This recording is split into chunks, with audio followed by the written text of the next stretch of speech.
say what? Okay. Now recording. Okay, do not say something racist. Do not say something racist. Do not say something racist. So, Dane, do you want to hear something disgusting that I just found out about? No. Okay, so for the past 2 months, possibly 3, I've been putting buffalo sauce on pretty much all my food. I'm a big buffalo sauce nut. That's not that weird. No, that's not the weird part. The horrifying discovery that I just made is that I was accidentally using the buffalo wing sauce, not buffalo sauce. And the difference is that buffalo wing sauce, one of the main ingredients is just canola oil. So I was just covering all of my fucking food. Just anything, just eggs. Imagine just pouring canola oil, dressing. That's probably why you liked it so much. You're like, this is pretty good. This is delicious. Why do not more people do this? Yeah. I was literally just covering everything I eat in fucking vegetable oil. I feel like I've done something like that before. Where, you know what it was? What? I got Bailey's. Hell yeah. A Bailey's Irish cream is. Of course. So the greatest. I got that. I was like, I've never tried this. I'm going to try it. I just poured it into a glass over ice and drank it. I was like, this is delicious. Turns out you're supposed to mix it with things.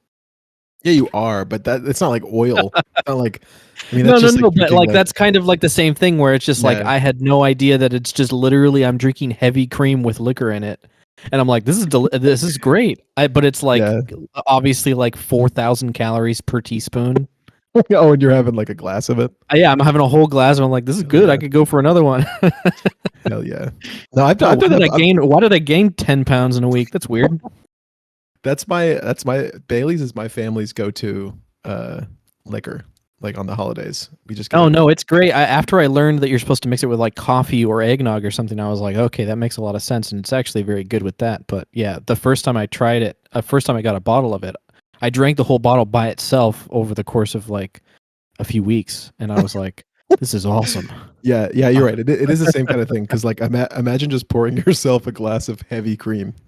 Yeah, exactly. That's essentially what it was. I was like just basically drinking an alcoholic milkshake. Yeah, that's awesome. Yeah.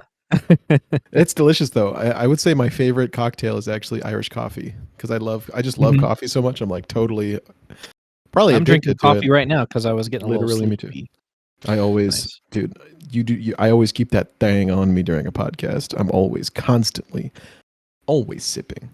Always. Coffee. We're the Coffee Sipper podcast tonight. Yeah, today we're the coffee podcast starring Uncle Coffee and Coffee. That's me.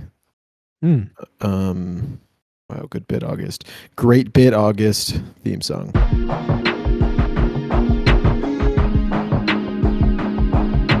Shouts out to the Motion Pixel podcast.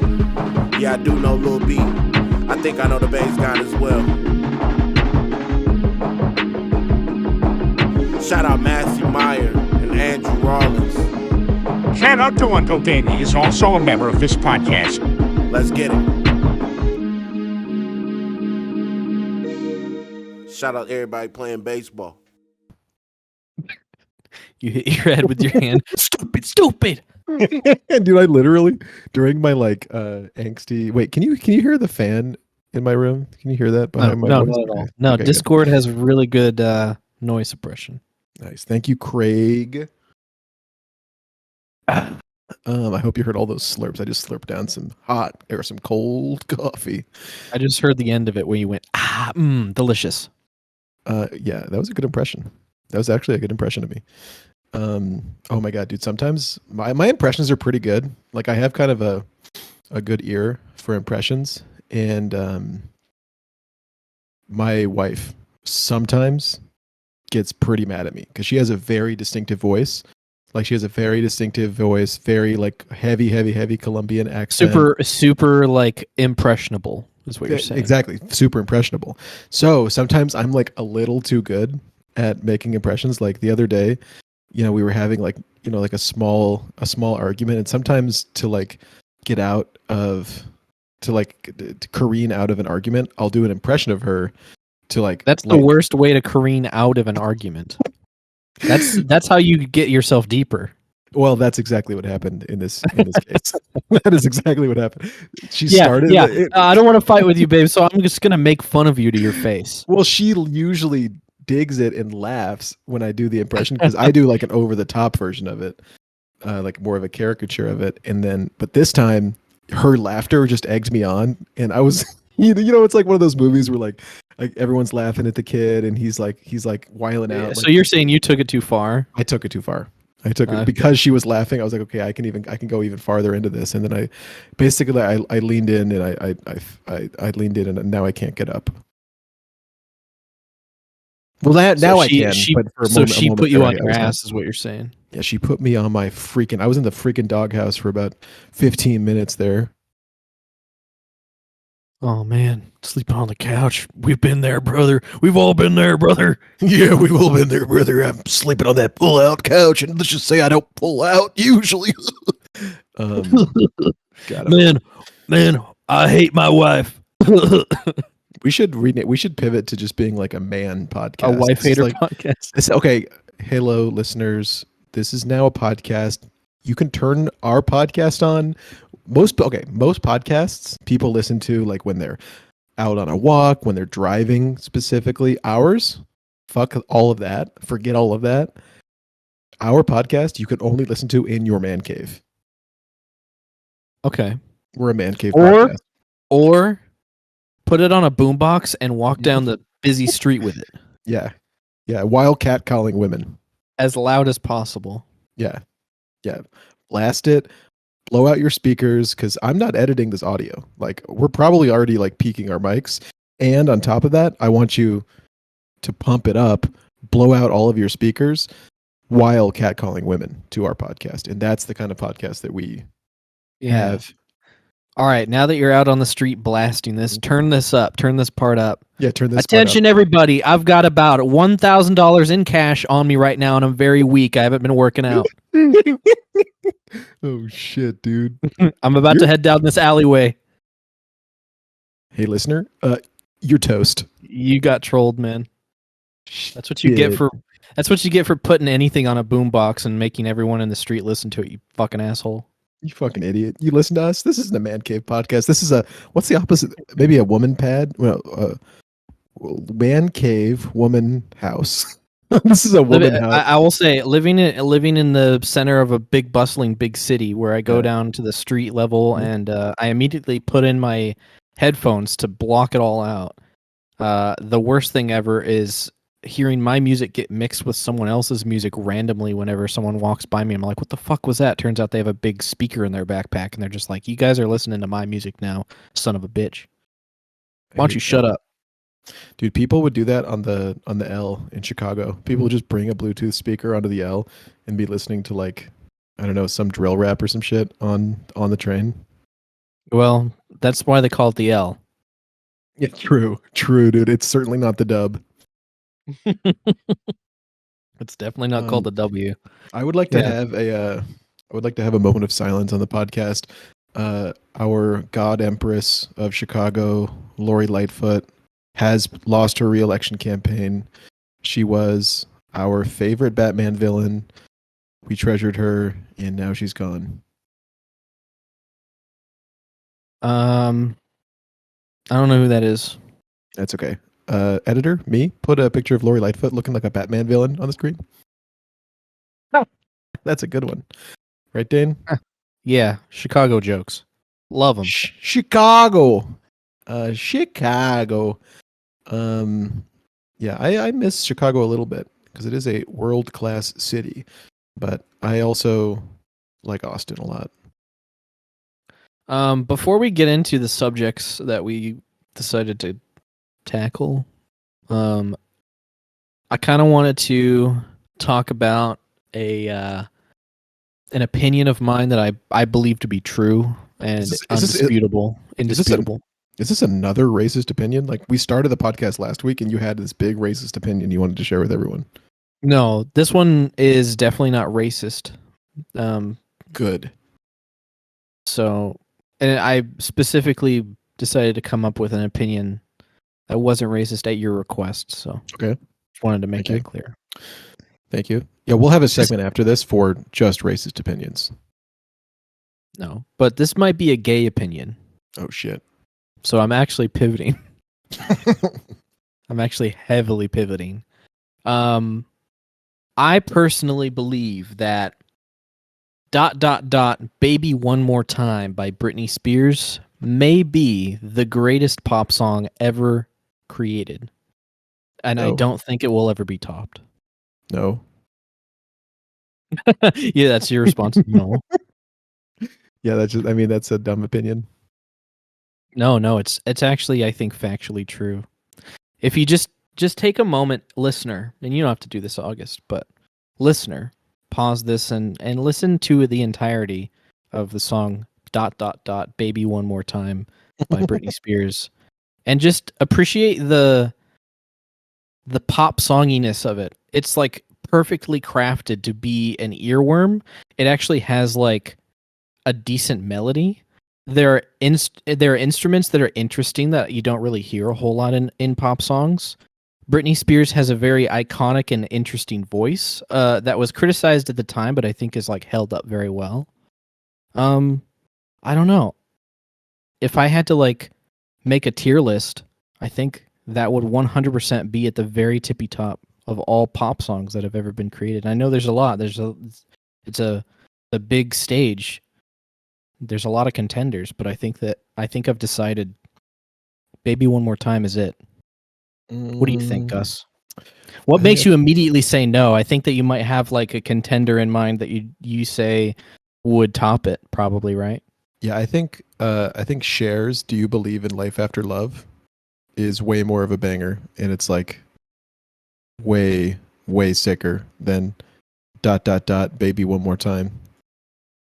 Like Well, I can't every time, disagree with you. I can't disagree with you that it's a banger, but I wouldn't consider it to be the greatest of all time. like every time that song comes on, I like spiritually start pumping my fist and jumping up and down, and then I go into full Cher impression mode because Cher is also a very easily impressionable lady. I love that song. I love that song.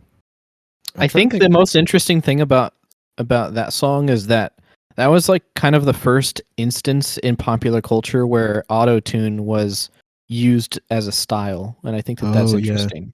That is I interesting. think that's an interesting little landmark because like obviously T-Pain and others have created entire careers off of just that one song stylistic choice. Yeah, she's know? white T-Pain. I've been saying it for years. Cher's white T-Pain. No. She just did it as a like a one-time gimmick. She's just like, check this out, and then like didn't even try and do it again. As far as I know, I don't know if she did it in like maybe that album was the gimmick, but that song in particular, yeah, I think that started a wave of like that kind of trend. No, but I'll give And it to you. Brittany does lay it down. She leaves it all in the field. She leaves it all in the court. You know what I mean? it's just solid. Like it's Yeah. got the perfect like pop song structure that's just like chorus what's the thing that's not the chorus and not the bridge? I'm not a musician. There's the chorus, bridge, and then the inferno. Okay, so it goes chorus, inferno. It's the part where she's just like singing regularly, Like singing the verse? lyrics. The verse. Verse. Yeah, there you go. Thank you. I had a little brain block on what it was called. But it goes like, verse, chorus, bridge, chorus, and then repeat chorus again, but like with flair, and then end. Like that's like the generic pop song structure, but they make it work so eloquently. I don't know. It's hard to put into words as a non-musician because I don't know like the terminology to use to make it like sound like I know what I'm talking about. But as just a casual listener of a lot of 2000s to 2010s pop music, man, that one just hit. And there are a lot of songs that have come close, but that one for me, I think it's just a specimen. Yo, what about Bad Romance by Lady Gaga? As a huge Lady Gaga fan, Bad Romance is actually one of my least favorites of her What? popular songs. Dude, that shit's I so think good. I think it's a solid song. It's just that I think that it's not even in my top 10 Lady Gaga songs. Yeah, I love Bad Romance would probably be my top 5. Off the dome, without even just thinking much about Lady Gaga, I would say top 5 Lady Gaga songs. I really like.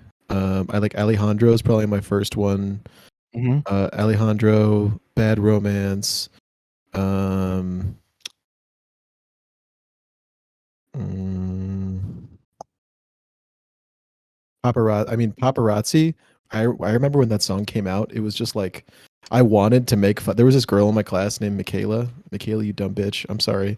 Oh my god. Um, I'm just kidding. She's not. She's not. I'm sorry for making fun. What I'm trying to say is I made fun of her for being so into uh, Lady Gaga. Like she would do like the little monster. Remember there was like a weird a hand thing where you put up a claw. She would do that in class all the time, and I thought she was just like a little freak, and so I made fun of her all the time. But I gotta apologize. Paparazzi by Lady Gaga is an absolute stunner.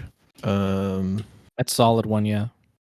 Did I say Video Phone? I love that song with Beyonce. That I think it's just called Telephone, isn't it? No, there's a song called Video Phone. On my Oh. video phone. The song's sick. Oh, right. There's another Beyonce one with her that I keep. I mean, if what's it called counts? If A Star Is Born counts, then Shallow. Of course. I mean, no, that Shallow is song- great. Dude, that song that whole movie fucking killed me. I mean, that was It's a great that was movie. incredible. That was incredible. So, yeah, I would say Alejandro, Bad Romance, Shallow, Paparazzi, and Video Phone or Telephone, whatever it's called. I love that song. Mm. Me. I'm a huge art pop fan. I know that everybody calls it art flop, but I'm a true Got 'em. believer. I'm a true believer in the art pop era. So I'm gonna have to say, "Applause" is my favorite Lady Gaga Oh, that's song. good. That's quite good. But Edge of Glory, I think, is also amazing. Yeah, dope. Born This Way. Yeah, very good. A sleeper hit, I think, for me is I have it in my head. I just can't remember the title. Did it go a little something like rah rah ah ah? No. I know the Oh. album that it's on. Hold on, let me look it up. I usually just put Lady Gaga on and don't pay attention to what their the songs are called. Artist. Perfect What an Illusion. artist. Perfect Illusion. What album is that on? That's on Joanne. I never listened. That's is that why the it's a country sleeper one? hit, because a lot of people kind of like didn't bother with that one, but that also has A Million Reasons, which is a really great song, and also Hey Girl is a really good song from that album. It has Florence Welch as a like duet. It's Oh, awesome. I love her work with The Machine. Yes, Florence Welch. She's great, but her work with The Machine in particular is quite good. And by machine, I assume we're talking about Bert Kreischer, comedian Bert Kreischer. Yeah, I think yeah. Can you imagine? What if that just was What if Florence and the Machine just was Florence Welch and Bert Kreischer, but no one knew it? Like That'd be awesome. you just I never mean, talked about the it. entire album of art pop for from Lady Gaga is my favorite thing she's ever done. But you know, Dude, she's so cool. she's awesome. So cool. I can't wait to see her as the Joker's girlfriend or whatever the fuck her name is. Oh yeah, I saw What's a that picture. character's name? Harley Quinn. I Quinn. can't believe it. Yeah, the famous character that I can't remember. I always have these weird brain farts where I just forget like basic shit that exists, like the concept of a I already forgot it. Not a chorus. You say I have ADD. You have A verse. Alzheimer's, bro. I just have like brain fog. You freaking That's brain. that's damage, genuinely a thing. Like I'm not very good at stream of consciousness. I'm like the opposite of ADD because I just immediately get caught up on words where I'm just like, what is that word? bro. I would say my worst quality is that sometimes I work too hard. Yeah. No, I think that's one of your worst qualities too. I hate that about you. Sometimes I care too much and work too hard. Yeah, I fucking hate that. You need to change that, Um, man, or else this is speaking over. speaking of me also being forgetful, dear listeners, we were gonna stream this episode, but I forgot. And if Gus does not forget next Yeah, week, then we yeah, will stream next week. yeah, But this episode will probably be out after we've already streamed, so who knows? yeah, yeah. I guess that's how it'll work. Because I think I'm gonna put out. I edited the podcast. I freaking learned how to edit this week. And my style of editing is not editing the audio, which I love. So should we? I mean, should we acknowledge? I mean, like Matt's not here, and Gus is now editing not because Matt is dead or because he we had a falling out with him because we couldn't agree on what pop song was the best. He said that it was Katy Perry's song "Roar." Yeah, And we were like, no, that's the worst Katy Perry song. Yeah, I was and like, literally. he stormed out. He actually like left the call, unfriended us, blocked us. Yeah. But none of that happened. That's all made up. What actually happened is that he's just very busy all the time, and we can't seem to coordinate with him as much as we used to be able to because he's just a busy money-making boy. He's trying to grind out his nest egg, which is very respectable, and I love that about him. We love that about Matt. But understandably, he's like, yeah, I'm not going to dedicate 2 hours of my very busy schedule to this podcast if I can't do it, if I just can't do it, which is totally cool with us. Yeah, Matt, our dear Matthew, he's a high-powered software engineer. He's making make or break decisions that make or break the entire infrastructure of the internet. Quite literally. That's like almost not a bit. Almost a bit. If the reality is that if Matt like says, you know what, I can skimp out on my job to hang out with these guys and make a little podcast that like 4 people listen to, the internet may completely disintegrate overnight. So literally, listeners, you're toast. If Matt goes down, we all go down. We all go down. No, we all go down. So you better pray that nothing bad happens to Matt. Yeah, I'm saying tonight, get down on your knees next to your bed and pray that Matt is safe and sound on his way home from Chili's or Hooters or wherever he goes for dinner. Yeah, I assume Hooters. Yeah, he says that he loves the chicken wings. Yeah. Right, dude. Right. Yeah, he's let's just say canola oil is not the only thing he's pouring on his wings. Let's just say that chicken breast is not the only type of breast that he's ordering. Yeah. Let's just leave it at that. Let's just leave it at that. Yeah. Yes, please. Speaking of inappropriate things, let's talk about weird science. Wait. Before we talk about weird science, I want to make an announcement. I will be going. Hey, Dane. No, start over. Okay. Speaking. Okay, I'm not going to edit that. I'm not editing any of this audio. Because it takes me so long to edit the video because I put in lots of funny pictures. All right, put a funny picture right here. Okay, wait, do it again. All right, put a funny picture right here then. Okay, okay. Well, you're just giving me every time you tell me to do that, I'm gonna do it. So, okay. My favorite part about listening to the podcast while I edit it is laughing at all my own jokes. Good. I laugh at my jokes and say, "Hey, that was funny." Do you laugh at any of my jokes? Can't say that.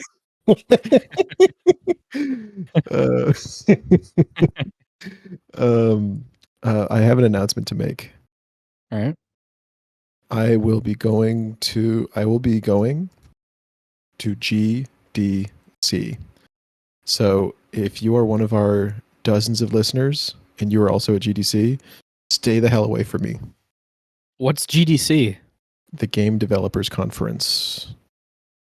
Oh, okay. Is that where like game developers go and talk about like their process for game development? I'm sorry. This is embarrassing. I'm on the website right now. I bought tickets to GDC, but the GDC I bought tickets to was gross donkey cock. Dang it. I thought it was called Goddamn Christ. I wish. And it was just the blasphemers conference. Yeah, there was just like Satanists.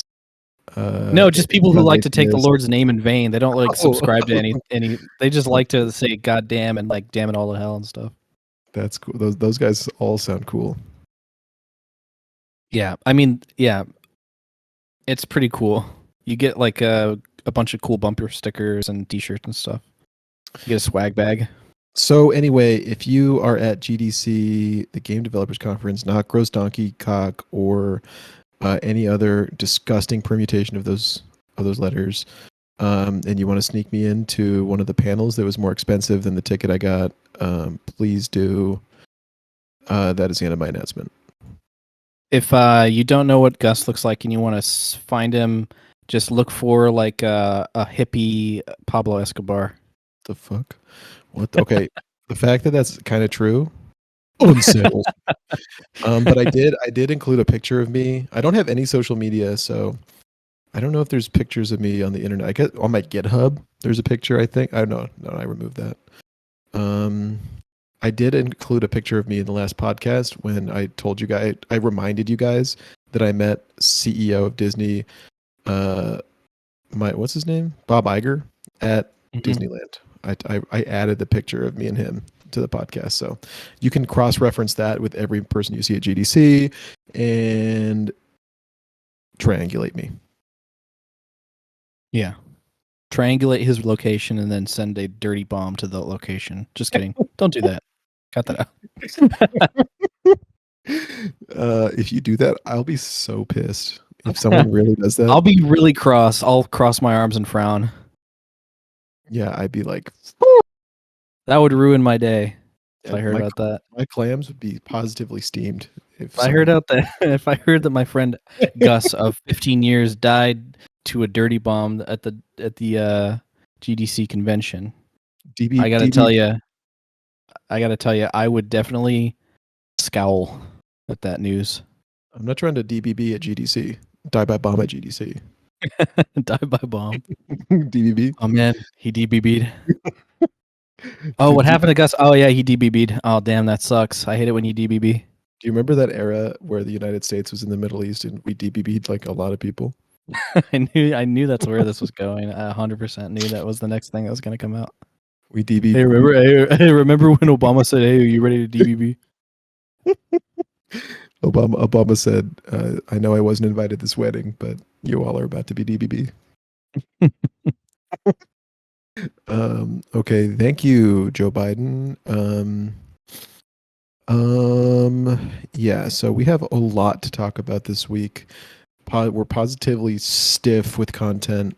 Dane and I coincidentally watched a little movie I like to call Weird Science. I like to call it that too because that's the title. But yeah, that movie came out in like 85 or 84 or somewhere around there, like mid 80s. It's definitely like one of the most 80s movies ever, you know. Not only is it one of the most 80s movies ever, I would say it's one of the worst movies I've ever seen.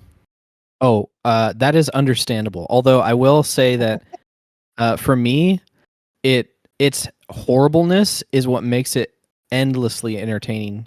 I actually laughed so hard that my face was starting to hurt because it was just so fucking ridiculous. Can you explain kind of the premise of this movie to people who haven't seen it or heard of it? Yeah, it's kind of a classic, but it's like probably the best example of didn't age well of all time. Yeah, so okay, so it starts out and Jonah Hill plays this character who has a struggling podcast and he's down on his luck, doesn't know like who he wants to date. And he gets in the wrong Uber and the woman whose car he got in, thinking it was an Uber, turns out to be his new girlfriend. They fall in love, but her father is a member of the Nation of Islam and has a lot of problems with his family, who is Jewish. Yeah, and then there's a CGI kiss at the end where like Jonah Hill and the girl, they're not really kissing, so their faces just kind of get like morphed into each other for a second. Yeah, I would say that's a pretty good synopsis. That's actually the worst synopsis of that movie I've ever heard. You got nothing right about it. Absolutely nothing was right about it. You're right. That I'll take it. So it's about two like chronically horny teenage boys who decide almost instantly that the solution to their problems of being horny would be to use their computer, their 8-bit computer.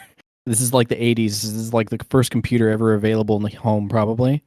They say, why don't we just make a girl with our computer? And so they do. They see Frankenstein on the television. They get inspired. They hook a car jumper up to jumper cables up to a Barbie doll and like hook it up to the computer. It causes some sort of hurricane. It causes the entire like space-time continuum to rip apart. But out of it comes the hottest British woman of all time. Despite her being British, she still is pretty hot. And she comes out, and she basically is like a god. I don't really understand. I didn't get it either, dude. It was so it's hard to really understand what her limitations were, but they basically created like a subservient, all-powerful godlike being whose entire purpose on Earth was to basically just try and make these two boys less gay over the course of the movie. Yeah, less weak, pathetic, gay idiots. She's basically like, "Oh, boys, you boys better stop being such pussies all the time."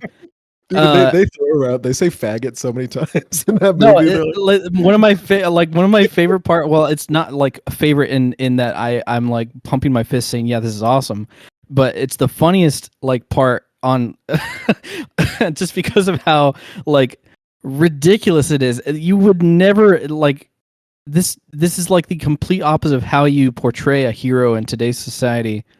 They're basically like, all right, stand up to these like demon bullies that show up on motorcycles. That's not an exaggeration. I'm not really sure why that happened either. Yeah, they were like Mad Max mutants, just like came. Yeah, Mad Max. One of which, one of those guys was the fucking bad guy from Wes Craven's The Hills Have Eyes. Oh, interesting. Nice little fun factoid. Yeah, the bald mutant guy. Oh, okay, yeah. I thought I recognized that guy from something. Yeah, he's the cover. Although I've never seen The Hills Have Eyes, so it's pretty good. Thanks for the recommendation. I think it's on my watch list, to be honest. So basically, immediately what happens is, he walks up to them and said, "Why don't you fags go somewhere else?" Yeah, and then the mutants. And they're like, okay, and I'm like, what? Like that's like what a bully in a modern movie might say. But he's like the hero, and that's the part in the movie where like 80s kids were like standing up and clapping, like, yeah, good job. And it's just one of the many things about the movie that is either extremely cringy just because it's like, holy shit, like this is not right morally, or it just does not hold up at all. Like when he's at the club talking to the black guys at the table, basically like doing a jive impression. That was the best part of the movie. That was where the movie immediately turned against me, and I was just like, oh man, this is gonna be a slog. But yeah, that was probably one of the worst like that was like not a fun scene. That was like one of the only scenes where I was just like, all right, this is probably not very fun, but I hope it doesn't do this again for the rest of the movie, and it kind of doesn't. But yeah, mostly mostly the movie is just extremely inappropriate. Yeah, it's and very misogynistic and very like just everything that you can possibly get in trouble for. This movie embraces it somehow. I don't know. I don't know how it exists. The whole movie is in quite bad taste, I would say. It is. It really is. But what makes it different from like a movie like Bad Taste, which is like a movie that's aiming to be in bad taste, this movie was aiming to be awesome. And while there are like silly elements that are clearly intentional, like the moral of the story is very like just in bad taste. You know what I mean? Like everything about it is unintentionally like horrible. And I think that is so fucking funny. Like I don't know. It's definitely my sense of humor to be like hugely entertained by cringe comedy, and this movie is like the cringiest movie ever, and I love it. It's so funny. Yeah, I highly recommend watching it to anybody who has the same disposition. To be quite honest, I was floored at how both bad, from like many perspectives, the movie was, but also how like over the top with the shit that wouldn't fly in a movie these days.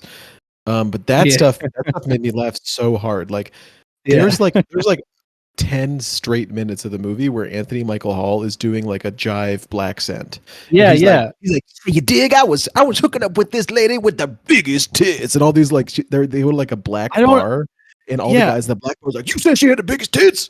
And it's like, and then they leave the black bar, and then for the next like 5 minutes of the movie, he's still doing the jive black scent. Yeah, because he's drunk. Like he gets the hot lady is basically like, but which by the way, that actress is like the best part of the movie. She actually seems like she kind of understands the assignment to a certain degree. Everybody else is kind of like horrible, but that lady like basically tells him like, why don't you have a drink? Like, don't be a pussy. Like that's her entire character. Is just like basically telling the boys like be cool. And so at the black bar, Anthony Michael Hall is talking. He's like smoking. He's like a 15-year-old kid smoking cigars and drinking with all of these like old black dudes at this bar, and he's like, "Yeah, you dig? I used to have me a girlfriend. She had the biggest titties." And all the black guys are like awoogaing at him. Yeah. And They're like, then the robot lady is like, and why don't you tell them what your girlfriend did to you? And he's like, nah, I don't want to say it. And then she's like, she punched him in the balls and called him a faggot. All the black guys are like, she did what? Yeah. Yeah, that scene was probably the most uncomfortable, like in a non-funny way for me, but luckily he stops doing it. I'm not really sure why when Anthony Michael Hall gets drunk, he becomes black, offensively black. But that's just blackface. Yeah, that's essentially like what happened. That was where I was just like, all right, this kid's really annoying. But I mean, there are just so many moments where I literally like leaned forward and went, what the fuck is going on? One of them is when she like tries to convince his parents that to take him to a party, and they're like, no, we're not going to allow it. We're like, I don't even know who, like, you're too old for my son. Like, why are you dating my son? You're like 23 and he's 15. This doesn't make any, they're basically like the audience, or like what the audience is supposed to be thinking. And then she immediately pulls out a revolver and puts it in their face. And I was laughing so fucking hard because it was just the most ridiculous escalation I've ever seen in a movie, where she's just like this sweet, like, she's like relatively nice the entire movie. She's like not really doing anything bad. But that part in the movie, she's just like, all right, you've pissed me off. Takes out a loaded revolver, puts it in their face, and says, he's going to go to the party, and then basically gives them amnesia. I'm not really sure what happened there. So many confusing moments like that, where she uses some sort of power to control the world around her, and it's not really made clear exactly how or why she did it. But yeah, her pulling out the revolver and putting it in those parents' face, like, it made me, I almost died choking of laughter. It was so shocking to me. Yeah, I mean, I think that I was doing a little reading, and I think John Hughes in the 80s had like some substance abuse problems with cocaine. Oh, no way. That could never have been. Yeah, I couldn't tell. Because I was looking at his filmography, and like through 1984 through 1986, he made like every movie you think of when you think of a John Hughes movie. He made in no order. He made Weird Science, Ferris Bueller's Day Off, 16 Candles, Pretty in Pink, The Breakfast Club, and I'm probably forgetting some others he did. He did like 6 movies in 3 years. So in Weird Science, in Weird Science was one of them, and it shows because. When I think of John Hughes, I think of like movies that I legitimately love. Like, really? Like what? For years, I would tell people that Ferris Bueller's Day Off is my favorite movie. Like, I still love that movie. I think it's solid. I think it's hilarious. I think it's iconic, especially as someone who lived in Chicago. All of his movies for me are special because, like, pretty much all of them are set in and around Chicago. But Ferris Bueller's Day Off is like one of the Chicago films for me. Okay. And it's just in my opinion, it's a good movie that holds up. It is nothing. It's probably his best movie. But it is nothing like Weird Science. Weird Science. Oh, no. Like, nothing makes sense. Just the scenes kind of happen. They use like Lynchian dream logic, like from scene. I will say, I will say that you can definitely tell that it's a John Hughes movie in the third act. The third act gets very. My problem that I've always had with John Hughes movies is that he's terrible at coming up with an ending. Like he's pretty good at coming up with a concept and like writing characters for the most part. Like that's I think what I like the most about Breakfast Club are the characters and some of the scenes. But the third act of the Breakfast Club in particular is so stupid, and it like kills the movie for me. And it's been a long time since I've seen. Huh? Dude, The Breakfast Club has like one of the greatest endings in any movie. With What the do fist you? bump. Okay. Don't you? Okay, it's iconic, but it's Oh, not dude. good. What do you mean? It's so good. He kisses It's the not good. girl. Oh my god! The girl that he like was sexually abusing the entire movie? That's a John Hughesism that is persistent throughout all his movies. Is that like it's just rampant misogyny? Yeah, It does not hold up at all. Crime war hater. A what? Crime war hater? Yeah, I said crime war, comma hater. Crime war? I don't even know what that is. You're just saying I'm a hater, but you got to admit, all of his movies have like a thin line of misogyny through all of them in some way. Yeah, even Ferris Bueller's, which is like probably his best movie, my favorite movie of his. But yeah, Breakfast Club goes downhill so fast after the what do you call it? Like the scene where they're just they're sitting around doing like group therapy. And I'm sure that scene in particular probably hit home for a lot of like kids in the 80s who like were told that if they went to a shrink then they're like clinically insane and so they shouldn't seek like therapy. You know what I mean? But now it doesn't hold up at all. It's just like, yeah, these kids are like talking about like what anybody would talk about with their close friends, you know what I mean? And it maybe shows that they became close friends and you can interpret it that way, but I don't know. It doesn't really redeem. It's hard for me to redeem the bully character, I forget his name. I just hate how the movie's just like, for some reason, Molly Ringwald is gonna fall in love with this guy randomly, even though like he was fucking like actually sexually abusing her the entire movie. What's his name? Like his name's like Skinner. You know, he has like a last name. Yeah, He's like one of those cool guys who like he doesn't use his first name. You know, his name is like it starts with a B. Braden. Yeah. John. He says, he says, "Kiss my shiny metal ass," and it's like it's really shocking. It's like a shocking part of the movie. Yeah, it's body horror because he morphs. He like rips off his skin. And he has this like he's a robot. But yeah, I the ending of like I think most of the John Hughes movies that I've seen have been really shaky, and Weird Science's ending is so like fake sentimental and like it sucks, dude. It's trying to put some sort of like lesson or bow on the story. I'm like, what did we learn from nothing? Like, just embrace that we learned nothing. But no, of course, John Hughes had to be like, no, we learned something from this. Don't be gay. Don't be a little gay boy.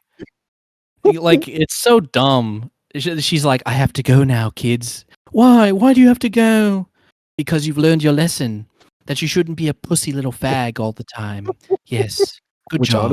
Honestly is a good lesson in my opinion. It's a great lesson for sure. I'm sure that all of the closeted, kids in the 80s who were sentimental and a little feeble definitely got a lot of that movie. They were just like, oh, good. Guess I should just suppress all that and pretend to be like someone else. Well, maybe they should. Very good lesson. Maybe they shouldn't have been pussy little fags in the first place. That sucks. Sucks. It does suck. But up until that point, I mean, you couldn't even tell it was a John Hughes movie, and that's what made it funny. It was more like it was more along the lines of like, who were those guys that made Airplane and like Naked Gun? It literally just reminded me of those movies the entire time. It was that ridiculous. It was super Naked Gun, super like Airplane, just like zany. The whole movie is zany. Oh, it's zany, yeah. And the ending was so fucking retarded because like like you said, it ends. And one thing I kind of liked. Like, I mean, in my opinion, the movie is almost like irredeemably dumb. But like, one thing I kind of liked about the arc of the story was that I think her name was Lisa, the like robot Frankenstein lady, hot girl. she starts out as just like I'm a sex bot, like you can do anything you want to me. But then Mhm. throughout the story, she kind of like turns into more of like a big sister figure to the Yeah, kid. she's like the To the dummy kid. mom that like is basically just like controlling their social life. Essentially, she's like a life coach, basically. She's a Masato Katsuragi type character for my Evangelion heads out there. And Domo Arigato. see. But what I liked, yeah, I liked that like arc where like I was fully expecting the movie to just like completely stay stagnant, and she starts out as a sex bot, and then by the end she's just walking around with her bazungas out. But no, I thought it was like kind of I thought it was kind of sweet that like she wanted to like mentor the boys until I they. would have liked that if it was like consistent with that the entire time, but it's not.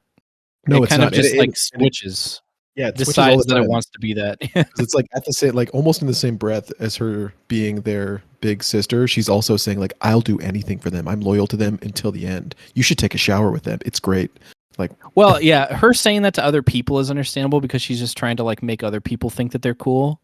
But then there's other scenes where she's like alone with the boys and she's just like, oh, let me kiss you in the mouth. And it's just like, oh, okay, like she actually does want to fuck these kids. What the? I thought that she was just like pretending around other people to make them seem cool. Like that would have made more sense because it's just like, yeah, kids back then they didn't understand the concept of a female pedophile at all. So yeah, no, not at anytime all. Robert Downey Jr. Would ever see them with a like hot older lady, they were just like, lucky. I wish my teachers would do that. You know what I mean? So, um, so I thought that was like her goal, but it's sometimes not. It's sometimes she's just like actually just trying to get the boys laid by her, and I'm like, don't do that. Please Yeah, don't. That's fucked yeah. up. It's all muddled, but what makes it even more muddled is that like there's this dramatic scene at the end where she's like, you boys don't need me anymore," and Yeah, they're like, it's "What, you're leaving?" And she's like, "Yes, and I'm a bit sad about it, of course." And she like walks back into their bathroom in this like puff of smoke and then just like disappears.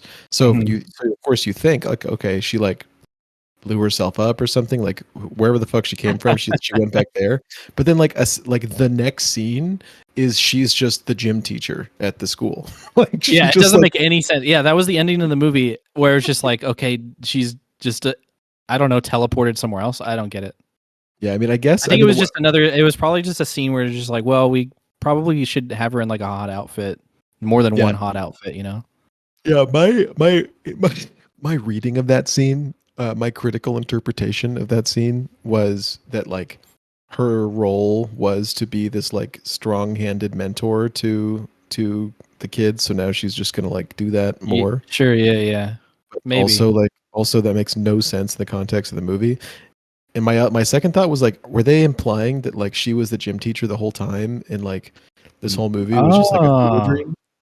I Because mean, it could have been because yeah, it does start off where they're like they're like googling at the girls in the gym. So it does start there. So yeah, that is an interesting theory. Although I have a feeling that cocaine head John Hughes probably didn't think of that. He just thought yeah, he thought, there, what if they walk back into the gym and she's there and she's fucking hot and we play a cool weird science song. Oh, by the way, weird the Weird Science science. theme song, that song is awesome, and Yeah, it I'm is. glad you get to hear it like more than once in the movie because it's sick.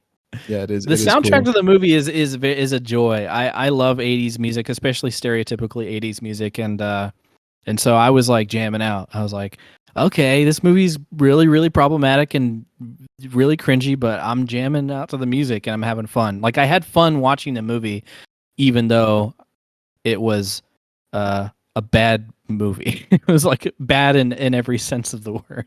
Badly made, like, and just poorly thought out, and bad lessons all around. Bad look. I guess that's the good summary. It's a bad look movie, Yeah, but it man, just it, it is it a lot of yeah, it doesn't fun. even look good. Like the special effects are bad, No, the prosthetic effects are bad, like the weird mutants at the end. The cinematography is horrible. I mean, honestly, watching it feels like you're watching a like a TV movie Yeah, from the 90s, or like, it's like I was in the 90s, but like I remember the it's ones got in the the 90s. same They're all kind of bullshit. artistic. It's got the same kind of artistic integrity as like a Disney Channel original movie that they play on TV. Totally. Like Monster House or something, And yeah, or dude, or Monster not House is Monster so House. good. What's the one where the mom is the house? Oh yeah, I don't fucking care, but I know what Mom you're talking House. about. Mom House, yeah. Yeah, I'm pretty mom. It's sure like it's something like that. it's a mom house like. Yeah, it is. Yeah, and it does all the same kind of like rote camera tricks that so many like 80s music videos, TV shows, and like TV Mhm. movies would do, where like there would be all these like quick cuts to somebody's face, like going right up to like a fisheye kind of lens, kind of like how like in the Evil Dead, Ash, like they always go to Ash's face and he's like doing that crazy grin and the camera goes right up to his face. Um that shot was all over the movie, and whenever I see that shot in a movie, I always just think like, oh, this is just like someone making a film in the 80s saying this is, I guess, what we do. Like it's just like so uninspired to me. I honestly, I felt like the whole movie was like, I think there's some examples of movies where they're so crazy that I think, wow, this, like, the filmmakers really did something different here. But I think this movie was more so like crazy and like a pander. It was just like, what And would a it's little boy in the conceptually 80s? crazy. It's conceptually crazy, totally, but the execution of it is really just like pandering to, It's not like, creative. Yeah. just pandering to like whatever like a kid in the, like a 15-year-old kid in the 80s would say, oh, this is so sick, yeah, I want to fuck that, hot It, egg. it is. Yeah. It is so pandery to a type of person that just straight up doesn't exist anymore. Yeah, And that for that reason, it is 100% worth watching as like an artifact of that time. I think that it's awesome. It just, if you want to like dig up a fossil of like culture, then it's perfect for that. yeah, Man, yeah. I had a great time I watching don't that know, movie. I had a good time laughing at the black scent scene. I legit, I laughed so Why? hard. It's very strange that the scene that I found like the least enjoyable, you found the most enjoyable. That's Because funny. sometimes being racist is funny, Oh my god. in my opinion. It's the hard truth that It would have been funny if he did it for like a couple lines, but he does it for so long that that it immediately that's just what makes it so funny. Like the I fact that immediately lose it. I'm like, all right, on to the next joke. it's Come like on, man. someone peeing in the pool, and then we just sit in the pool for a while. Like we know That's he's not a in the good. pool. That's not making me like it more. Yeah. It's more like somebody peeing in the pool, and you'd be like, "Lol, that guy peed in the pool," and then immediately he takes a big diarrhea shit in the pool, and you're like, "All right, it's not funny anymore, man." Yeah, and then he like tapes his eyes back and says like a really racist thing about Asian people, and you're like, oh, I need to get out of this pool now. Yeah, there's a racist guy and shit and piss in this pool. Yeah, yeah. Uh, what else Yeah. did you want to talk about? You want to talk about Lord of the Rings? You watched the Uh, TV show finally? I don't have much to say about it other than Me neither. it's cooler than I thought. Like I Sure, was it looks expecting, really nice, right? yeah, it looked cool, and I was expecting it to just be like a bad Netflix original show, but it was actually kind of cool from the first episode that I saw. Yeah, I mean, I am always baffled that there are people out there who say, "I was like, wow, $1 billion show, and it looks like this. It looks like crap." I totally disagree. I think it looks like like a million times better than any like high fantasy show that I've watched. It definitely looks way better than The Hobbit, which is like my when that show came out, I was basically like, if it's better than The Hobbit, then I'll be satisfied. Like that's my bar, and it's a really low bar because I hate the Hobbit movies with a passion. And you know what?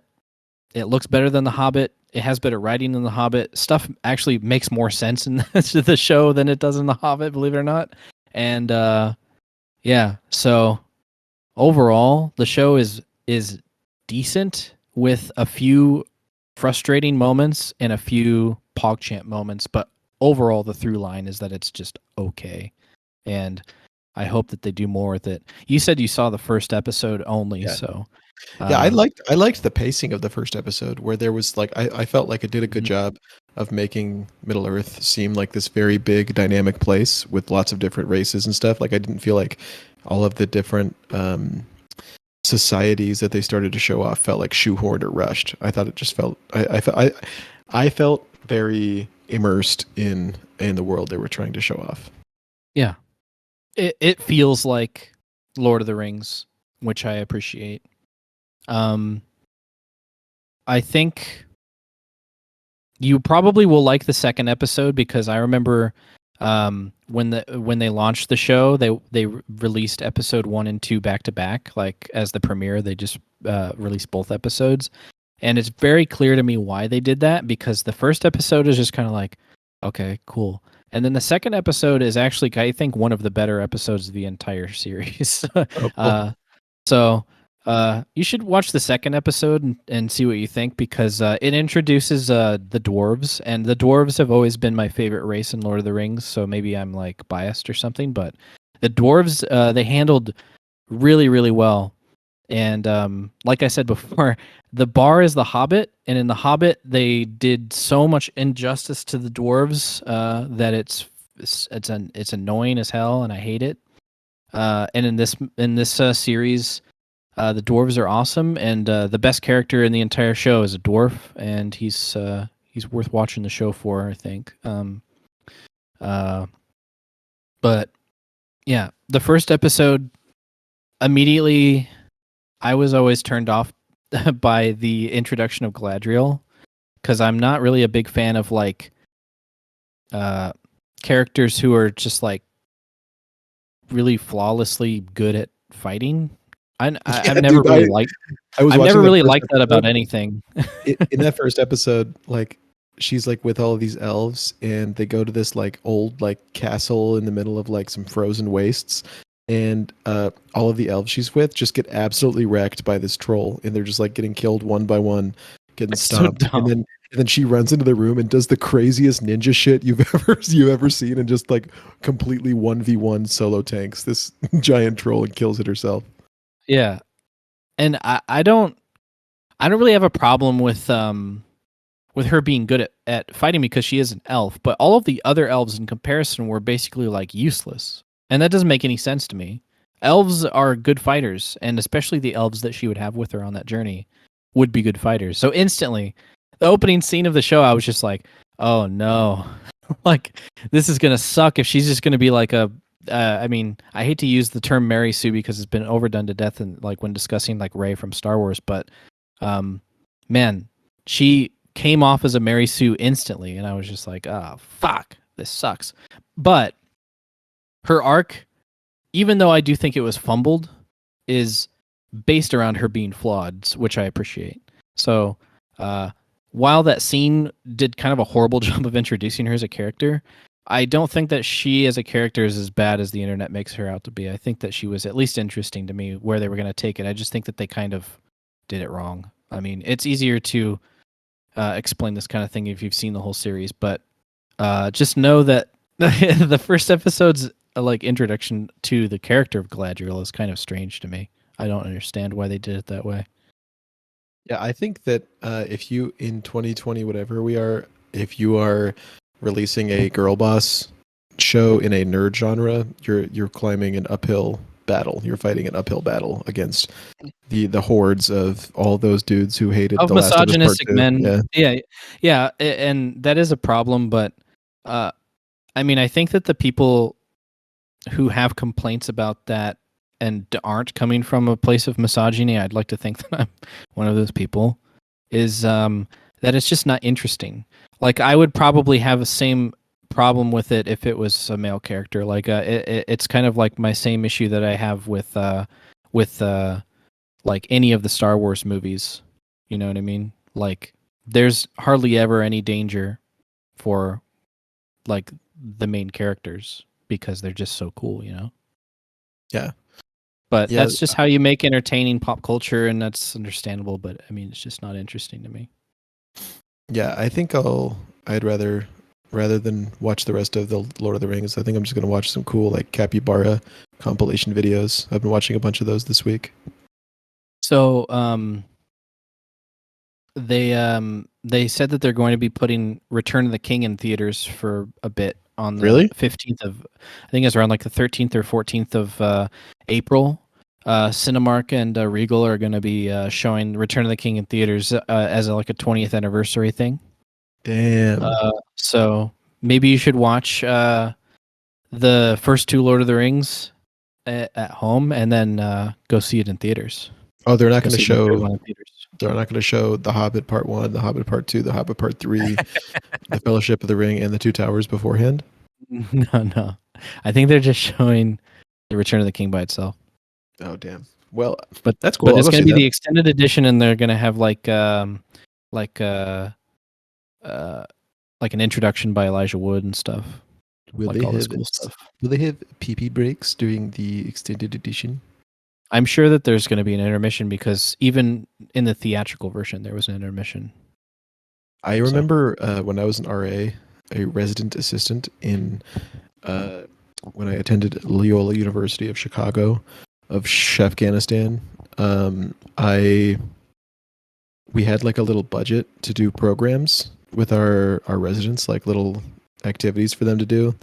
And my buddy, who I was an RA with, he used part of his budget to just buy a shitload, like 16 pizzas for a Lord of the Rings extended edition 12-hour run. And just like he took over one of our like community living rooms for like an entire, half day. And like it was funny That's because sick. so many of the like freshman boys were like so pumped for it. And I remember just like watching them one by one drop like flies, as like hour 2, hour 3, hour 4, hour 5, That's on fair. and on. That's fair. And I remember my buddy was like so delirious, like he had probably eaten like 10 slices of pizza throughout the day, Nice. because he's just sitting by this mountain of pizza boxes. None of his residents, maybe like one or two of his residents were there by the very end, but he did. That's he did fair. make That's it through. fair. As someone who watches all three Lord of the Rings movies pretty much every year, I will say it is a bad idea to watch all three of them in one day. You're definitely not supposed to do that if you want to like enjoy it. Because around I've done the 1 day marathon thing before. Around the middle of the second movie, you're like, oh god, what did I get myself into?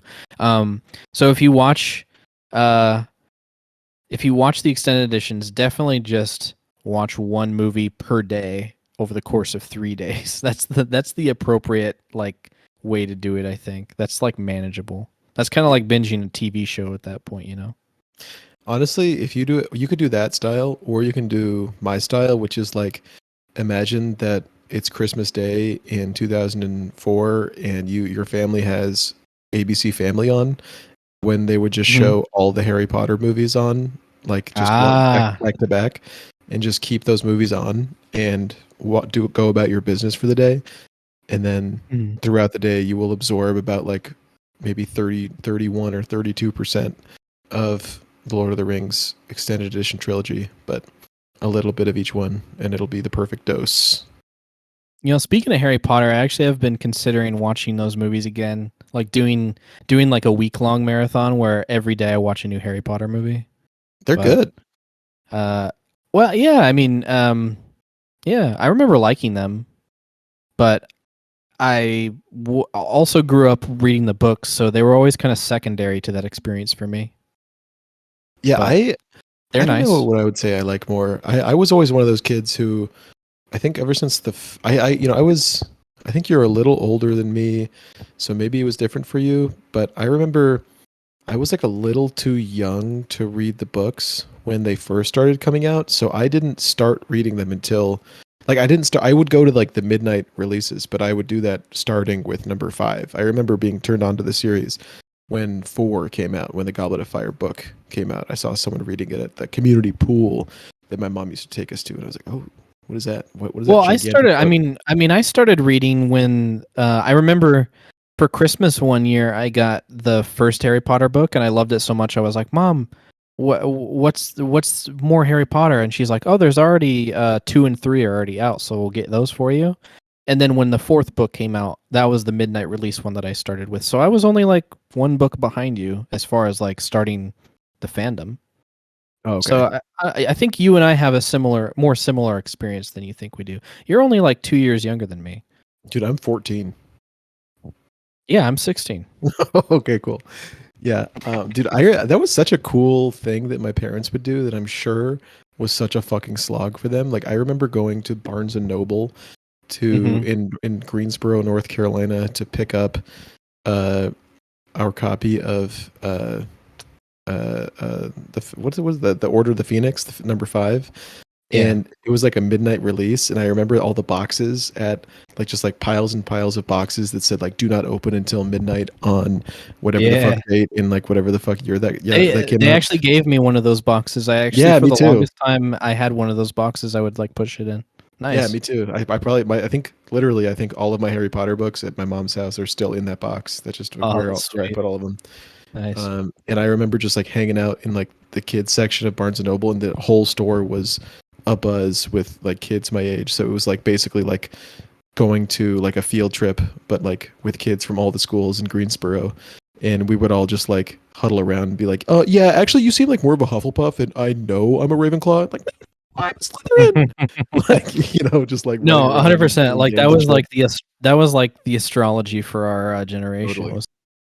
So yeah, and I know I'm a Ravenclaw. I'm a freaking programmer, dude. I'm a freaking programmer. You think I'm not a Ravenclaw?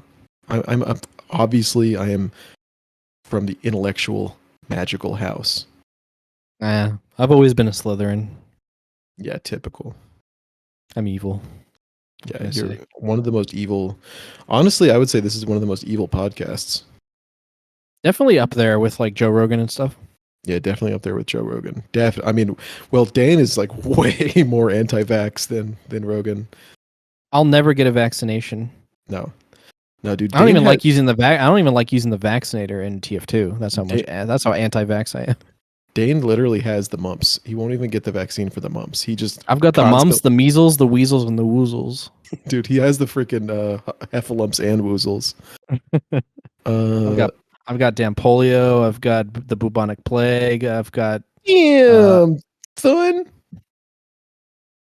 Yeah. Well, anyway, you wanted to talk about weird science. You want to talk about Lord of the Rings? What else did you want to talk about? I wanted to talk about Pokemon. So you've been playing the new Pokemon game finally. Yeah, you're like living 2022. Like I know. I mean, this whole podcast is so dumb because we like try to be like a topical, or at least at one point we tried to be like a topical. Well, at one point we tried to be like a topical gaming podcast, but really my gaming consists of like buying a game when it comes out and then 3 months later being like, "Hey guys, this game was actually pretty good," and everyone else actually getting around to playing it. Yeah, so I finally opened up my copy of Pokemon Scarlet, and who would have thought? It's really good. Right. I like it. Yeah, it's great. I'm like, I kind of just got into the good of the game. Like, I'm in the open world. I beat the first gym. I'm almost at the area with the second gym. I'm like running around on my mount. The freaking whatever Koraidon, whatever his name is. I met the sexy professor lady. And overall, I'd say I'm impressed with the game. It's cool. I'm surprised to see cutscenes in a Pokemon game. That really took me by surprise, and it is a good surprise. I think they're pretty cool. The cutscenes. What's the last Pokemon game that you played? I mean, I think I've bought all of them ever since I really got into. I mean, ever since I was a wee baby. I think I'm pretty sure there have been cutscenes in every game, haven't there? No, but like with like animations and shit. Like, I mean, the first Pokemon game that I played was Pokemon Gold and Silver and Crystal. I played all three, and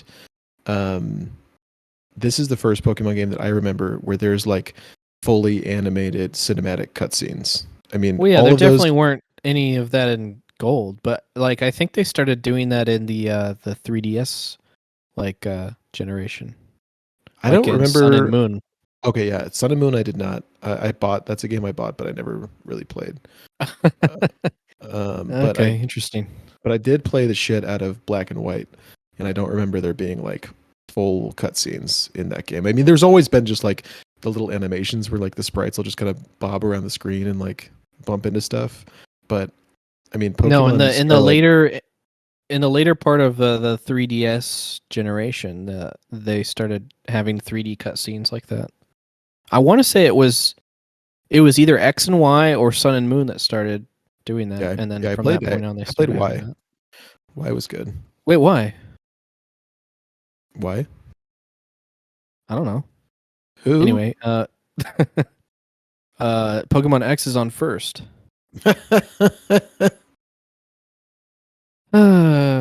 If I could escape, I would. But first of all, let me say that's Peter Griffin singing "Sweet Escape" by Gwen Stefani. Anyway, Yeah. So I got my starter was Sprigatito, the cat Pokemon. I just couldn't not pick the cat Pokemon. I'm a big cat guy. I it's a thought solid choice. I thought Solid that choice. the little like fire alligator looked cool, but the little gay boy uh, duck not into it. I think that the and I also looked at their evolutions, and I thought that his evolution seemed dumb. I thought that for me it was between the fire alligator and the grass cat, but I chose the grass cat. I was honestly, I literally opened the game and started it thinking I'm about to pick the fire starter because I knew what the evolutions all looked like, and I was like, that one's sick. I want to do that. But for some reason, like I got like this weird, like hesitation right before I was about to do it in the game, and I was just like, I think I'm gonna go with the cat. So I Nice, did. dude.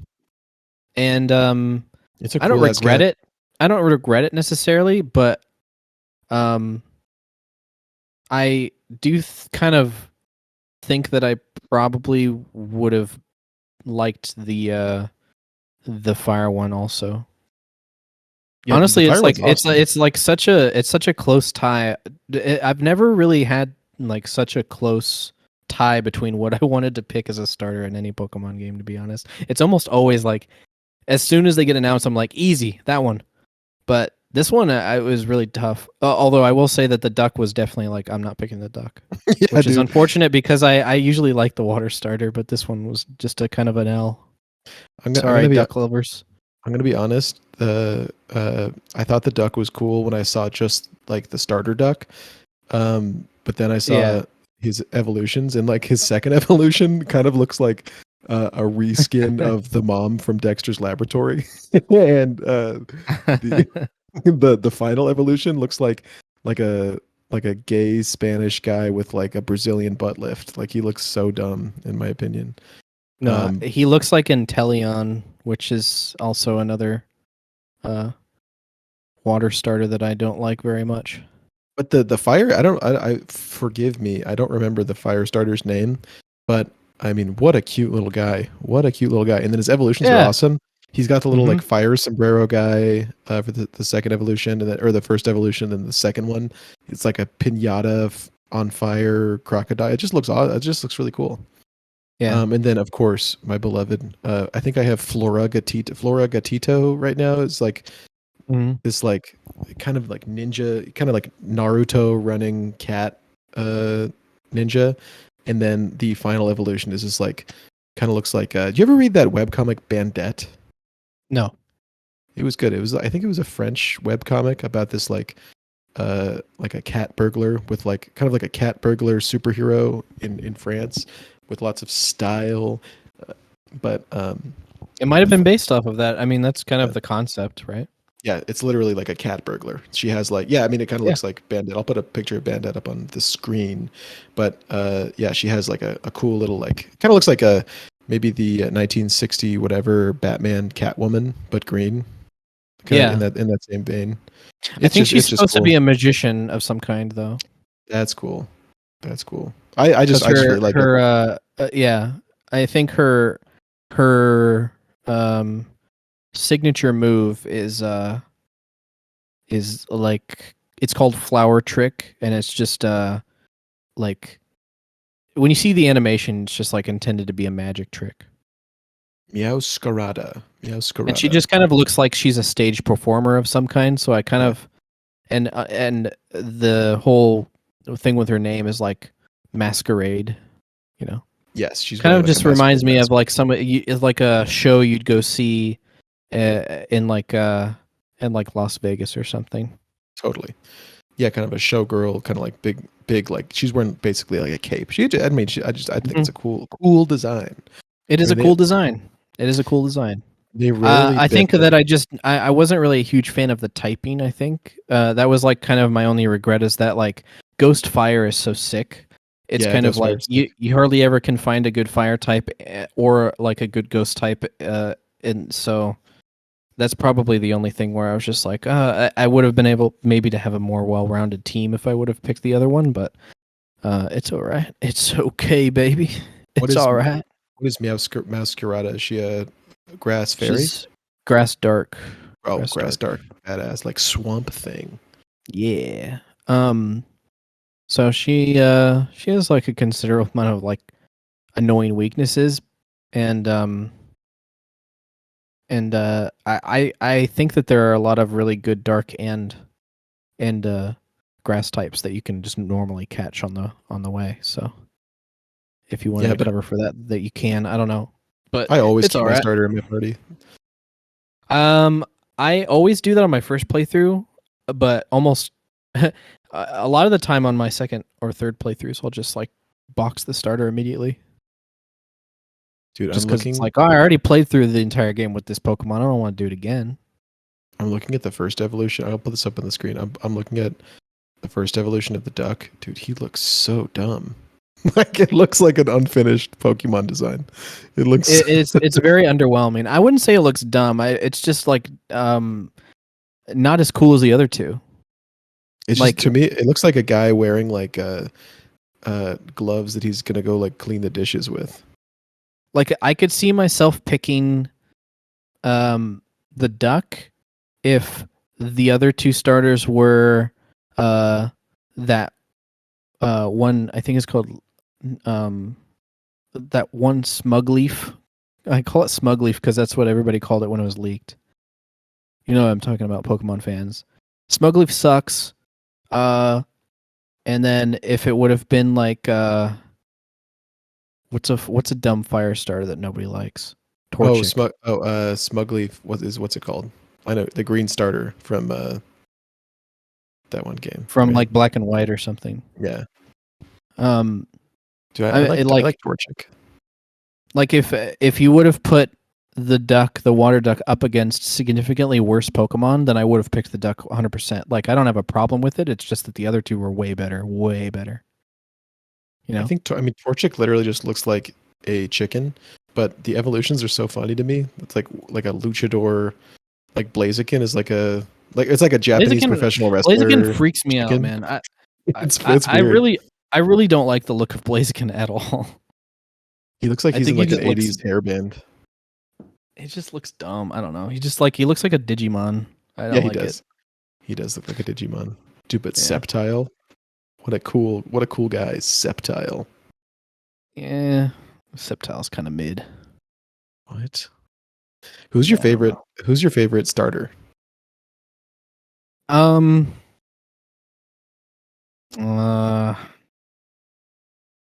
Probably for alligator. Or Dude, like I was that whole literally line. gonna say the same thing. Like Totodile is awesome. Yeah, dude. And that's that's Totodile. all because of nostalgia. I mean, like I recognize that it's just a crocodile. I just really like I don't know. I like it. I like the memories that I have like of having a Totodile and like the Totodile that was in the Pokemon 2000s movie was sick. Oh yeah. I got to watch those movies too. I have those on Blu-ray. Those are great memory banks for me. I loved those first three movies so much. Pow, my wife Pow, her favorite Pokemon is Chikorita, and she just calls any cute, Oh my god, I know any cute Pokemon that she doesn't know the name of, she just calls Chikorita, and I'll be like, no, that's not Chikorita, and she'll be like, yes, it is Chikorita. dude! I don't know if I've ever talked about this on the podcast, but I'm not. I'm even joking when I say that Chikorita is probably my least favorite Pokemon of all time. And I'm saying that as a huge fan of Gen 2 and those games. Chikorita is an abomination. I hate that fucking Pokemon. It Dude, it's looks so so cute. bad. What are you It's talking so about? bad. It's so cute, dude. Dude, they took a lump of green bubble gum and put a leaf on its head and gave it anime eyes. It sucks. Yeah? It's the No, worst design. It is the worst. You just spelled out why it's a great design, because it's just It's a little so bad, it's a man. little cute lump. And I'm not saying like, oh, there are like better designed Pokemon. It's just that one is just so annoying to me. I don't know what it is. It's just like sucks. It sucks. It just sucks. To quote that scene from Uncut Gems, I disagree. I disagree, Gary. No, that's fine. I know that there are a lot of Chikorita lovers out there, and I'm sorry to disappoint, but he is definitely like one of the worst designed Pokemon ever. Wrong. It's so dumb. Wrong. Sounds like you drank your freaking hater juice this morning. I will say he gets a little. Taterade. He redeems himself with Meganium, who kind of looks neat. Yeah, they all look cool. No. Bayleaf's just bigger Chikorita. It sucks. What are you talking about, dude? They Bayleaf's took Chikorita and just made him bigger. Yeah, dude. Yeah, it's cute. It doesn't change anything about it. It's just like, here's more leaves, I guess, and that's it. It's longer now, longer with more leaves. And then Meganium is neat because it's like, oh, the flower bloomed. I see that there was an intent of progression there, even though it doesn't technically make a whole lot of sense. But that concept was done way better with Bulbasaur the generation before. And I don't know. I think it's just the big anime eyes on a big round bald green head with just a leaf sticking up. It just looks gross to me. Like, it's kind of like, you know how there's people who have that like phobia of like holes in things? Yeah. I have that same kind of reaction to looking at Chikorita's face. Dude, I don't get that at all. I have a massive phobia of weird holes and stuff, but I love Chikorita. I mean, it's just like she's like a little baby dinosaur, and then she evolves into bigger dinosaurs. Yeah, dude. Bayleaf is like a freaking Stegosaurus or whatever, like the long neck. The long neck. Yeah, I see the inspiration, but Chikorita in particular, you would never know. You'd never know that that's where that's going. If you didn't know what the other two evolutions looked like, you'd be like, what is that? As a Ravenclaw? Is that a dog? Is it supposed to be like a? Is it supposed to be like a dog? Like, what is it? Yeah, it's like a dino dog. Not. It's a DD. Both. It's a dino dog. It's a double D. Yeah, it's a double D. Dude, I saw someone on Facebook Marketplace selling Pokemon Sapphire for $80, just the cartridge. Yeah, that checks out. That's just so those old cartridges are pretty expensive. I bought Pokemon Silver for I think $60 or $70 at GameStop, like about 7 years ago. And it's probably way more expensive. Yeah, dude, I saw fucking. I remember going to the Walmart to buy Soul Silver when it came out, and Soul Silver with the pedometer is like $500 right now. With the pedometer makes sense because that was a limited time thing. I don't know where my pedometer went. It kind of sucks that I think I lost mine, but it's probably somewhere around here. But yeah, the Pokewalker, that was sick. The Pokewalker, that was so cool. I still maintain that Heart Gold Soul Silver is like probably the best Pokemon game that was ever made. Oh yeah, I think so too. I mean, I mean, it's purely out of nostalgia for me. I just think that I think Gen 2 took the format of Gen 1, obviously, and just polished it so much better. And I think that generation of Game Boy Advance graphics really shone for Pokemon. So I thought that not Game Boy Advance, Game Boy Color graphics really shone. And then I thought it looked so good the way that they upgraded. I feel like Soul Silver's graphics were like a more high res version of the GBA Pokemon Right. graphics that use a little That's bit of what 3D. I thought it looked so yeah, good. that's what a Pokemon game I think should always look like. I kind of I understand the need for Pokemon as like a series to migrate to 3D, but I also kind of like feel like it didn't need to do that. Like I would have been completely happy with it remaining in that top-down 2D uh space, or at least like kind of like semi 3D, which was what a lot of those like uh Heart Gold Soul Silver Black and White kind of games were. Like I kind of wish that they would have just like expanded upon that. Like I would love to see a Pokemon game done in the style of like Link's Awakening remake, you know what I mean? Yeah, Like well, just I thought retaining that like top down style. I thought that the Pearl Shining Pearl or whatever the fuck it was called, I thought that game to me looked like it was doing a low budget Link's Awakening. Yeah, I really liked the look of that game, even though a lot of people shit on it. I think that all Pokemon, like main series Pokemon games, should just continue to do that kind of thing, personally. But that's just an aesthetic like preference, and I understand like why they don't do that anymore, because it's like, well, we got to like evolve the series. So I don't necessarily have a problem with the 3D nature of it, like where it plays a little bit more like a I don't know, like Legend of Zelda kind of thing, like the modern Legend of Zelda games. But I don't know. I don't think I never thought that Pokemon ever needed that. It's like a very basic RPG where the entire point is that you just go and run into Pokemon and like catch them. Like you don't really need to, like your character can't like fight. It does your character can't do backflips. Like it's not really, there's not a whole lot of benefit to seeing your character in 3D running around in like a 3-dimensional world where you are positioned from the back 3D camera or third person camera kind of like view. Like there's not really any benefit to that at all because your character actually can't do anything. All of the action happens within a completely different screen, you know? So, Yeah. I don't know. Well, one thing that I like about Scarlet is I think that it does the Pokemon just being out in the wild really well. In like, Yes, I It's love funny. that part about the new Pokemon games. The overworld Pokemon is the best decision they've ever made in the history of the series. It's awesome. I remember liking that in my limited experience with Pokemon Let's Go Eevee that I played a little bit. Yeah. Mm-hmm. I just thought it looked really good. Like it was cool to like Yeah. feel like you were more in that world more, but I did not like how they did it in what was that last game called? Sword and Shield.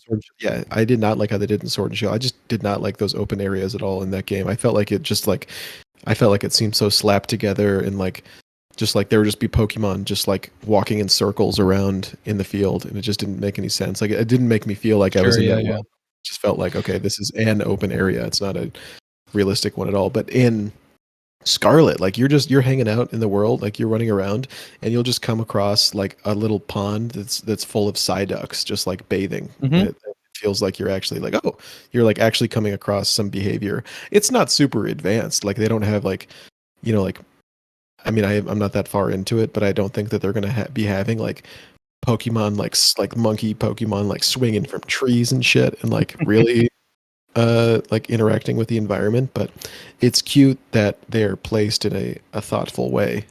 Yeah, exactly. They have their own like mini biomes all over the place, and exactly. and that is a really clever way of doing it.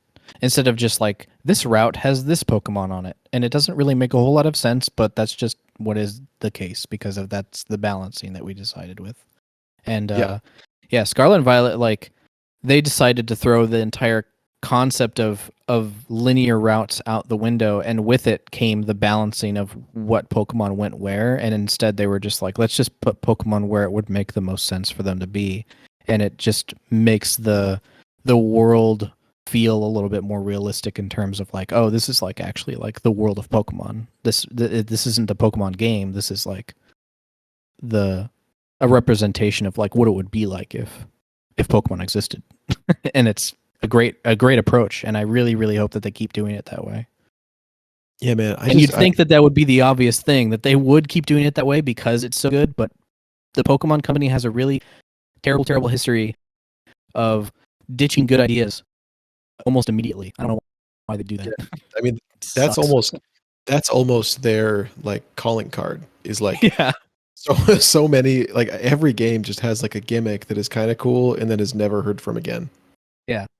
And even if the gimmick is good, like I honestly I'm surprised that they just didn't even bother continuing with Mega Evolutions. I know, Even I though was that just- was like super popular, everybody loved that, and they're just like, yeah, we're done with Megas. You're never Yeah, gonna we're- see Mega Evolutions ever again, bitch. Yeah, we're done with Mega Evolutions, but have you considered buying some Pokemon jewelry?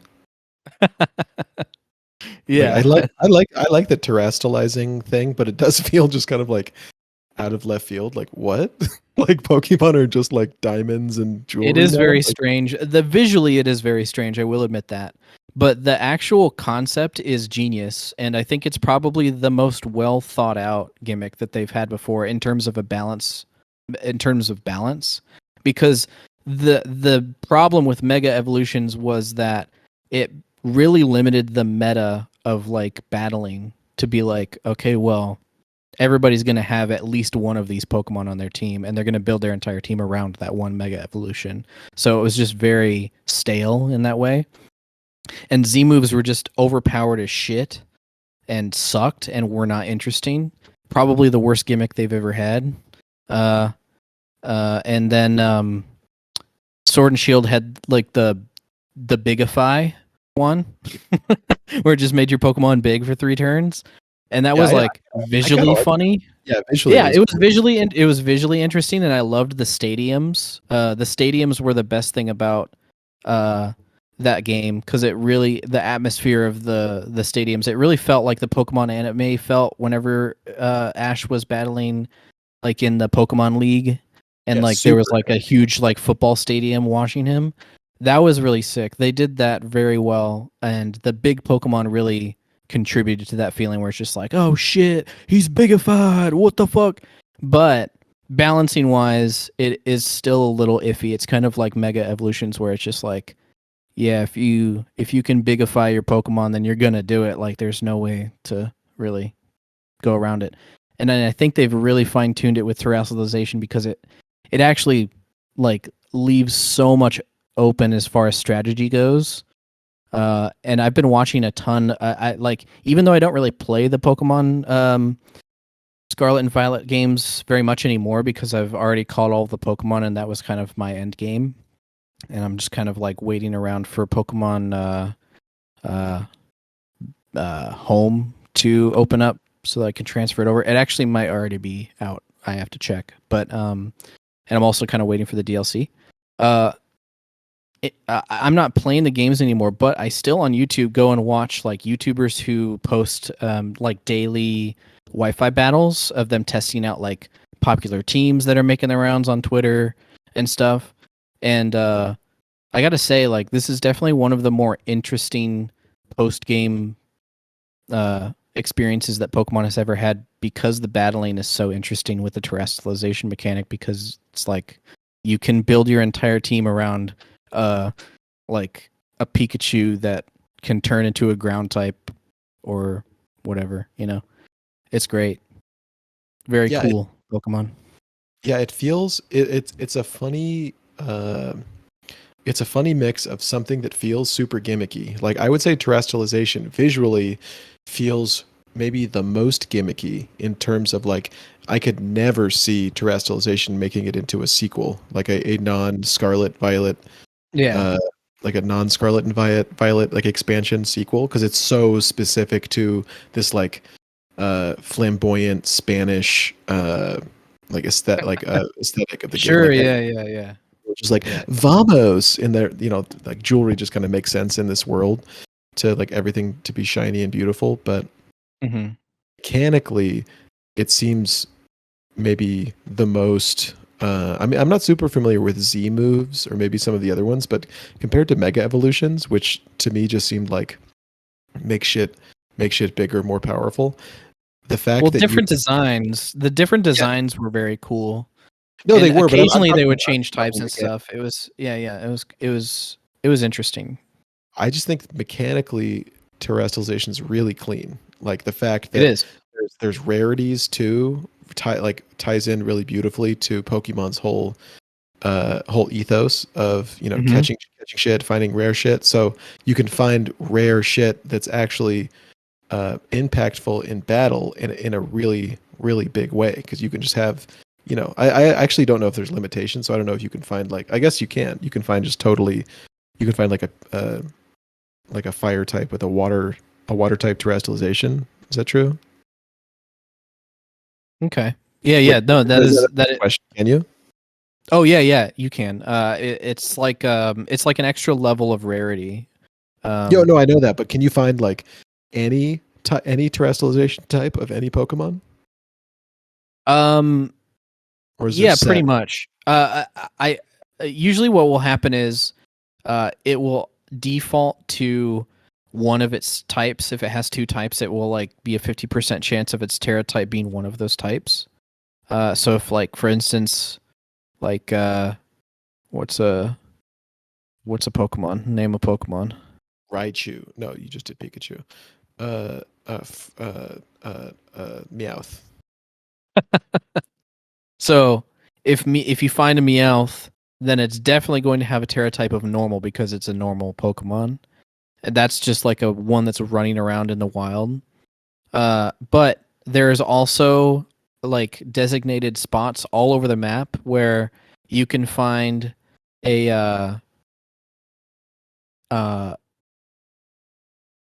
Pokemon just walking around that's glowing, and those ones have a special Terra type that are set.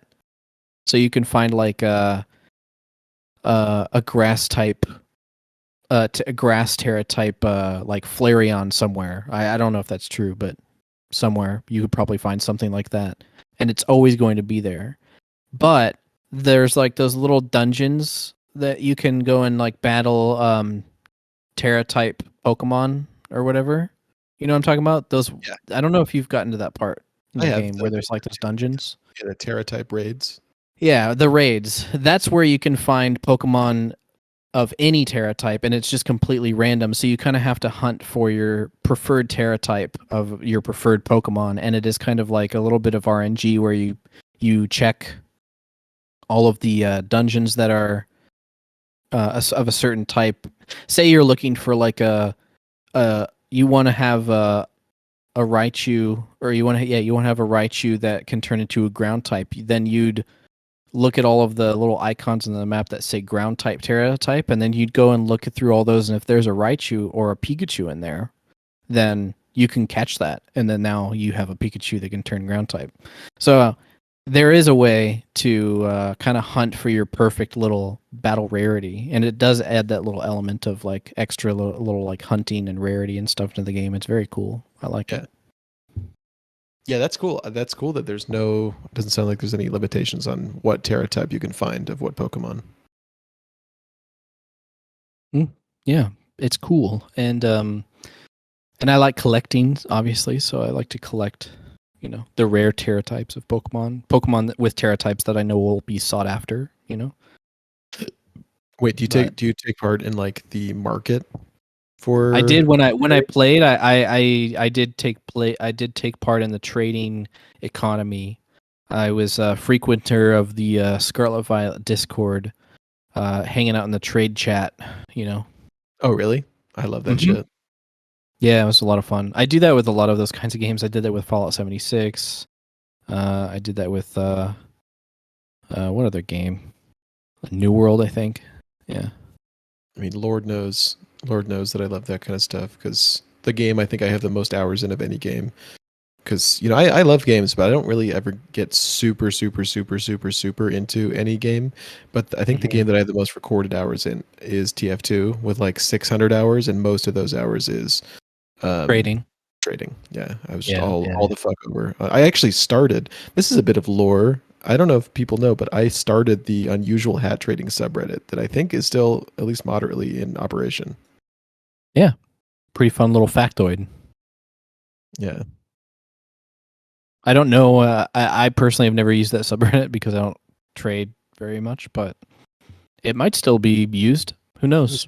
Reddit unusual hat trade. I think I check out. I check in on it like once a year. r/tf2 unusuals.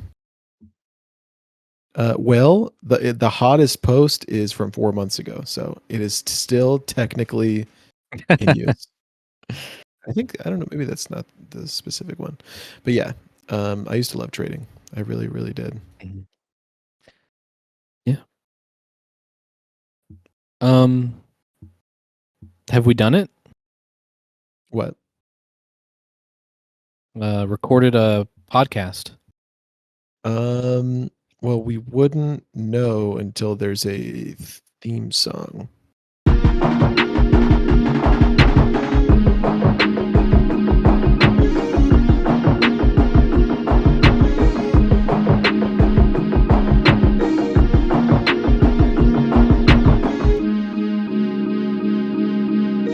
I'm shitting in my pants.